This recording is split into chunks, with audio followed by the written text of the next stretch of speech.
నెల రోజుల నుంచి విపరీతమైన చర్చలు జరుగుతున్నాయి. వాదోపవాదాలు, విపరీతమైనటువంటి వ్యాఖ్యలు. ఒక మహిళ గురించి మనం ఈ రాష్ట్రంలో ఇంతగా చర్చించాలా అన్నటువంటి విజ్ఞత కోల్పోయినటువంటి మీడియా. కేవలం దుస్తులే సమస్య అయితే, పొట్టి బట్టలు వేసుకుంటేనే మనుషులు కురచగా మారిపోతారు, భావిస్తారు, ఆలోచన చేస్తారు అన్నటువంటి ఒక సంకుచిత భావాన్ని వ్యాప్తి చేయడంలో ఇవాళ చేస్తున్నటువంటి ప్రయత్నం మామూలు కాదు. అసహించుకోవాలి. ఎవరి ఇష్టం వాళ్ళది. అలాగే ఏదో ఒక నటి తనకి నచ్చినటువంటి దుస్తుల్లో బికినీల్లో కనపడితే ఈ దేశ సంస్కృతి పూర్తిగా నాశనం అయిపోతుందా? అలాగే యువత పూర్తిగా అదుపు తప్పిపోతారా? బట్ జరిగినటువంటి సంఘటన, శివాజీ చేసినటువంటి వ్యాఖ్య కేవలం ఒక ఫంక్షన్ లో ఒక నటి ఎదుర్కొన్నటువంటి ఇబ్బంది, ఆమె వేసుకున్నటువంటి డ్రెస్సు సరిగ్గా ఉంటే బాగుండు అన్నది ఆయన అభిప్రాయం. దాని మీద పుంకాలుగా వంటలు వడ్డిస్తున్నారు. దీన్ని ఏమనాలి? మీరు చేసేటటువంటి మీడియా ప్రయత్నాల్లో మీరు చేస్తున్నది ఏమైనా కనీస మాత్రం బాధ్యత కలిగిందా? ఆమె కుటుంబం మీద మనం ఇంత దాడి చేయాలా? ఆమె ఏమైనా ఈ దేశానికి పెద్ద అభద్రత తీసుకొచ్చేటటువంటి కార్యక్రమాల్లో ఉందా? వ్యక్తిగతమైనటువంటి ద్వేషం మనకు అవసరమా? ఎవరి ఇష్టానికి వాళ్ళు బతికేటటువంటి అవకాశం లేదా? పక్కింటో మాంసం వండుకుంటుంటే దాన్ని భరించలేనటువంటి వాడు తన ఇష్టానుసారం మాట్లాడితే కుదురుతుందా? కుదరదు కదా. అలాగే వీళ్ళ వస్త్రధారణ వల్ల వ్యవస్థ మొత్తం నాశనం అయిపోతుందన్నటువంటి ఆఫ్ నాలెడ్జ్ అవసరమా? వ్యవస్థ దేని వల్ల నాశనం అవుతుంది? విద్యలో విలువలు లేకపోవడం, కుటుంబాల్లో కట్టుబాట్లు లేకపోవడం, సాంప్రదాయమైనటువంటి పద్ధతులు ఆచరించకపోవడం, అలాగే నీతికి అవినీతికి తేడా లేకుండా పిల్లలు పెరగటం, అవినీతిలో మునిగి తేలుతున్నటువంటి అనేక మంది ఇవాళ ఆధిపత్యంలో, అలాగే ఒక మోస్ట్ కంఫర్టబుల్ లైఫ్ లీడ్ చేస్తున్నారు అవినీతి పరులైనా సరే అన్నది జనానికి బాగా అర్థమవుతుంది. కానీ అవినీతిని పెద్ద సీరియస్గా తీసుకోవటం. బట్ తీసుకోకపోవడం వల్ల జరుగుతున్నటువంటి ప్రమాదం ఏంటి? అసలు కుటుంబ విలువలే లేవు కదా, ప్రతిదీ ఆర్థికమే కదా. ఒక మొబైల్ ఫోన్ కొనలేనటువంటి తండ్రిని పిల్లలు గౌరవంగా చూడగలుగుతున్నారా? లేదే. తప్పెక్కడ జరుగుతోంది? పిల్లల పెంపకంలో, మహిళలను మనం గౌరవించకపోవడంలో. మహిళ అనంటే బయట వాళ్ళే కాదు, ఇంట్లో అమ్మున్నది.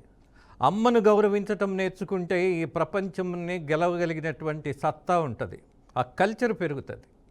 అలాగే ఎవరు ఎక్కడో ఒక 1% ఒక వెస్ట్రన్ కల్చర్లో బతికేస్తుంటే ఈ రాష్ట్రానికో ఈ దేశానికో సమస్య వస్తుందా? అలా భావించగలమా? ఒక యాంకర్ డ్రెస్ మీద ఇంత చర్చలు కావాలా?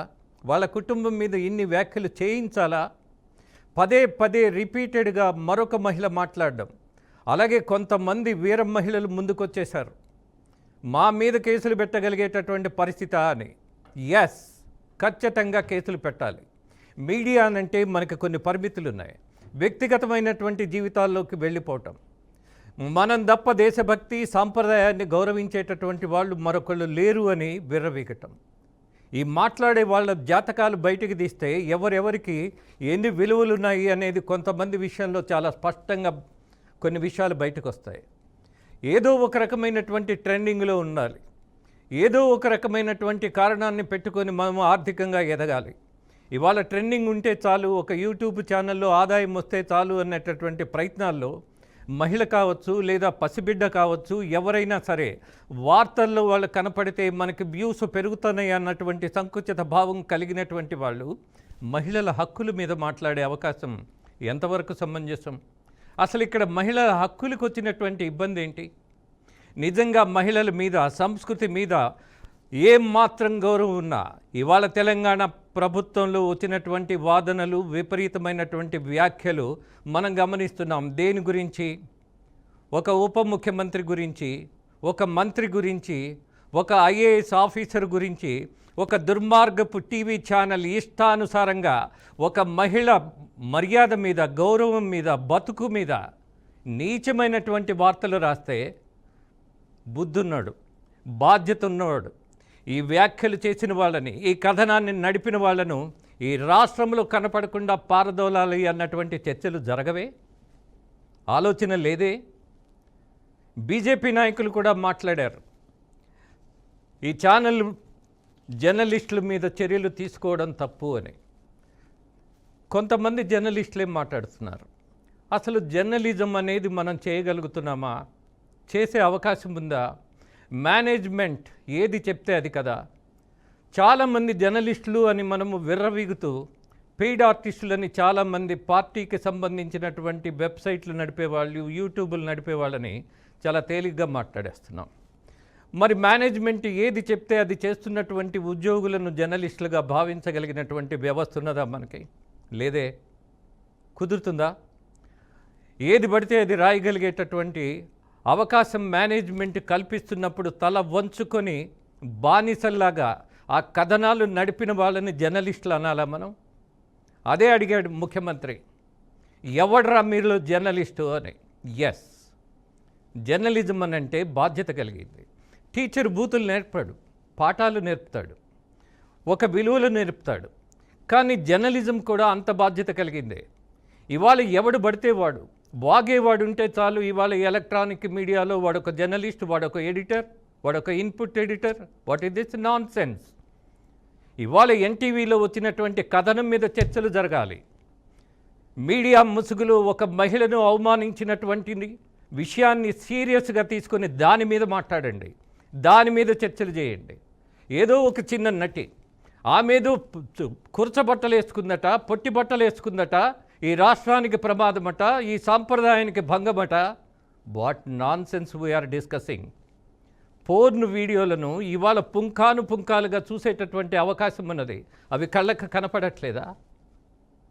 అవి ఎప్పుడు మీరు గుర్తించలేదా?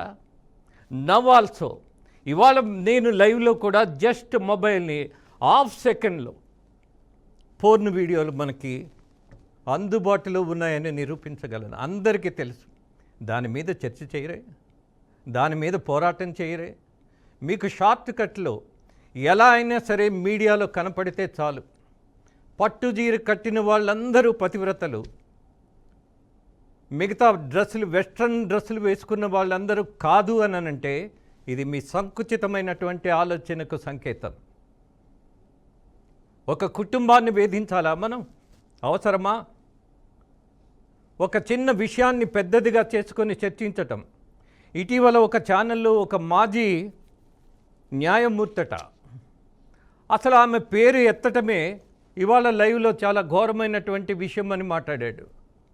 ఆయన మాజీ జడ్జి అట. మాజీ ఎందుకు అయ్యాడో ఒకసారి ప్రశ్నించండి ఆయన్ని. ఏ కారణంతో మాజీ అయ్యాడు? ఆయన మీద కూడా ఆరోపణలు ఉన్నాయి. లెట్ ఇట్ బి, ఆయన వదిలేద్దాం. అసలు మహిళల హక్కుల మీద మనం దాడి చేస్తున్నామా, లేకపోతే మహిళల మనోభావాల మీద మనం దాడి చేస్తున్నామా అన్నటువంటి ఆలోచన ఇవాళ చర్చనీయాంశం కావాలి. ఎవరి ఇష్టానుసారం వాళ్ళ కుటుంబాలు ఉంటాయి. పక్కవాడి కుటుంబాన్ని నేనేవండి, who am I to dictate, to comment, to humiliate?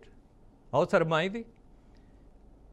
ఒక నటి వేసుకున్నటువంటి బట్టల మీద కంటే ఈ రాష్ట్రంలో, ఈ దేశంలో జరుగుతున్నటువంటి ఒక సంస్కృతి మీద దాడి, ఒక సాంప్రదాయం మీద దాడి ప్రతిరోజు జరుగుతున్నది. యాడ్స్ గమనించండి, అందులో లిరిల్ వీడియో ఒక్కసారి చూడండి. అడ్వర్టైజ్మెంట్ని పొట్టి బట్టలతోనే ఉంటుంది. రోజు మీరు పిల్లలతో ఇంట్లో టీవీ చూస్తున్నప్పుడు ఆ పొట్టి బట్టలతోనే ఆ యాడ్ రన్ అవుతుంది. మరి అది కళ్ళకు కనపడదా? ఇవాళ మన చర్చనీయాంశం ఒక వ్యక్తి గురించి కాదు, వ్యవస్థ గురించి, ఒక నటి గురించి కాదు. ఆ నటి మీద జరుగుతున్నటువంటి దాడి ఏదైతే ఉన్నదో,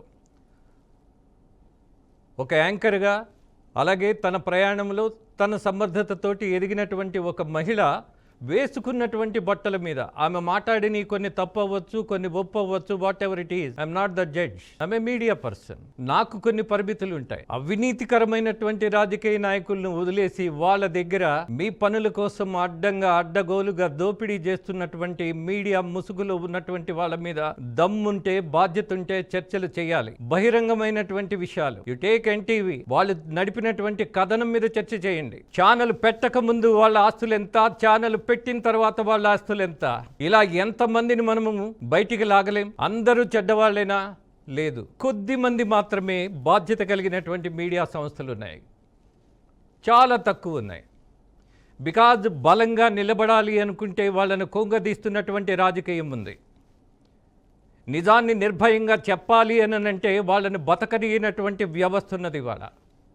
దాంతోపాటు లొంగిపోతున్న వాళ్ళు, తప్పక లొంగిపోతున్న వాళ్ళు కొంతమంది అయితే మీడియా ముసుగులో వచ్చి ముఖ్యమంత్రులతో అంటకాగుతూ, మంత్రులతో తిరిగి బిర్యానీలు తింటూ, మందు తాగుతూ, ఇష్టానుసారం మీడియా పేరుతో రాష్ట్రాన్ని దోచేస్తున్నటువంటి వాళ్ళ మీద ఇవాళ ముఖ్యమంత్రి మాట్లాడినటువంటి మాట కూడా మనము సీరియస్గా తీసుకోవాల్సిన అవసరం ఉంది. మరి ఈ ముఖ్యమంత్రికి ఎవ్వరు ఏమీ ఫేవర్ చేయటం లేదా, ఆయన వాళ్ళకి ఫేవర్ చేయటం లేదా? మేబీ సంథింగ్ రాంగ్ ఉంటుంది. గొంగళ్ళలో కూర్చొని మనం మాట్లాడితే అంత అర్థవంతంగా ఉండదేమో. బట్ వన్ థింగ్, ఇవాళ జరుగుతున్నటువంటి చర్చలలో ఒక మహిళ మీద చర్చ ఇంత నెలల తరబడి ఇంతకంటే దాష్టికం ఉండదు, ఇంతకంటే నీచం ఉండదు, ఇంతకంటే బాధ్యత లేని తనం ఉండదు. Why repeatedly some people are doing? ఎందుకనంటే వ్యూస్ చూస్తే చాలు. రెడ్ లైట్ ఏరియాలో నిలబడి ఎవరు వస్తారా అని చూస్తూ ఉంటారు, వచ్చిన వాళ్ళను ఆకర్షిస్తారు, బేరమాడుకుంటారు. అదే జరుగుతున్నది ఇవాళ. మీడియా పేరుతో ఒక మహిళ మీద జరుగుతున్నటువంటి చర్చ కావచ్చు, ఆ వ్యక్తిని నేను సమర్థిస్తున్నానా లేకపోతే వ్యతిరేకిస్తున్నానా అన్న సబ్జెక్టు కానే కాదు. అసలు సమాజానికి కానీ మరొకరికి కానీ ఒకరి డ్రెస్సు మీద వ్యాఖ్య చేసేటటువంటి ధైర్యం చేయకూడదు. మంచి గురించి చెప్పండి, తప్పులేదు. మంచి చేయని వాళ్ళ గురించి మీరు మాట్లాడడానికి, మీరు డిక్టేట్ చేయడానికి, మీరే ఒక జడ్జిమెంట్ ఇవ్వడానికి మీకు హక్కు లేదు. నిజానికి నేను మొట్టమొదటిగా చెప్తున్నది, ఈ సమాజానికి వ్యతిరేకంగా ఎవరైతే పనిచేస్తున్నారో, 1 రాజకీయ నాయకులు, 2 అవినీతి అధికారులు, 3 పోర్న్ వీడియోస్, 4 విద్యలో విలువలు లేకపోవటం, అలాగే కుటుంబ సంబంధాలు బలహీనంగా ఉండటం, ప్రతిదీ ఆర్థికంగా మారిపోవడం. ఈ మార్పును మనం గమనించి చేయవలసినటువంటి మన బాధ్యత ఏదో అది చేద్దాం. అంతేగాని చర్చనీయాంశం కానిది ఒక మహిళ విషయాన్ని మనం ముందు పెట్టుకొని పదే మాట్లాడడం అనేది మన సంకుచితానికి సంకేతం. అది బాధ్యత కాదు. చాలామంది దీని మీదే పూర్తిగా మునిగి తేలుతున్నారు. చివరిగా ఒక్క మాట చెప్పదలుచుకున్నా. ఇవాళ ఒక నటి తన డ్రెస్ సెన్స్ గురించి మాట్లాడుతున్నటువంటి వాళ్ళు ముగిస్తూ మళ్ళీ హెచ్చరిక చేస్తున్నా. ఈ తెలంగాణ రాష్ట్రంలో ఒక ఐఏఎస్ ఆఫీసర్ మీద చేసినటువంటి కథనం మీద పోరాడండి. ఒక మహిళ హక్కు మీద, అలాగే ఐఏఎస్ అధికారిగా కావడానికి ఎంత కష్టపడి ఆ మహిళ ఆ స్థాయికి ఎదుగుంటుందో దాన్ని గుర్తించండి, దాన్ని ఇన్స్పైరింగ్గా తీసుకోండి. అలాగే అలా బాధితులుగా మారుతున్నటువంటి మహిళల పట్ల నిలబడండి. అంతేకాని చర్చనీయాంశం కాని దాన్ని డబ్బు కోసం పదే చర్చించటం, దాంతోపాటు మహిళలే ఆ చర్చల్లో పాల్గొనటం, మహిళలే అందులో ప్రజెంటర్స్గా ఉండటం, ఇది మరింత బాధాకరం. అసలు ఏ డ్రెస్ వేసుకుంటే ఏంటి? కాషాయం వేసుకున్నటువంటి ప్రతి వాడు హిందూ సమాజానికి బాధ్యతగా ఉన్నాడా? నిజాయితీగా ఉన్నాడా? అసలు డ్రెస్ సెన్సు ఎవరిది వాళ్ళకి ఇష్టం, అంతేగాని నా ఇష్టం నీకేం కష్టం, అది సమాజానికి ఇబ్బంది అని మీరు మాట్లాడితే, ఇబ్బందికరమైనటువంటి విషయాలు చాలా ఉన్నాయి, దాని మీద మాట్లాడండి. ఐఏఎస్ ఆఫీసర్కి జరిగినటువంటి అవమానం గురించి మాట్లాడండి. అలాగే ఒక రాజకీయ నాయకుడికి, ఒక సినిమా హీరోయిన్కి కలిపి కథనాలు వండినటువంటి నీచమైనటువంటి మీడియాను తరిమి కొట్టండి, విమర్శించండి, వాటి మీద చర్చలు చేయండి. ఇక్కడ రాజకీయ నాయకుడి కంటే ఈ రాజకీయ నాయకుడికి లింక్ చేశారే ఒక హీరోయిన్, ఒక మహిళ, మనతో పాటు పుట్టి పెరిగినటువంటి మన సోదరితో సమానం. మరి ఆ మహిళ యొక్క మనోభావాలు గుర్తుండవా? కలిపేయడమేనా, రాసేయడమేనా, వండేయటమేనా? సిగ్గు ఉండాలి. ఎనీహౌ, నేర్పడానికి నేను రాలేదు, కానీ ఉన్నది ఉన్నట్టుగా మాట్లాడడానికి ప్రయత్నం చేస్తున్నా. ఎనీహౌ, నమస్తే, మీ రాజేంద్ర.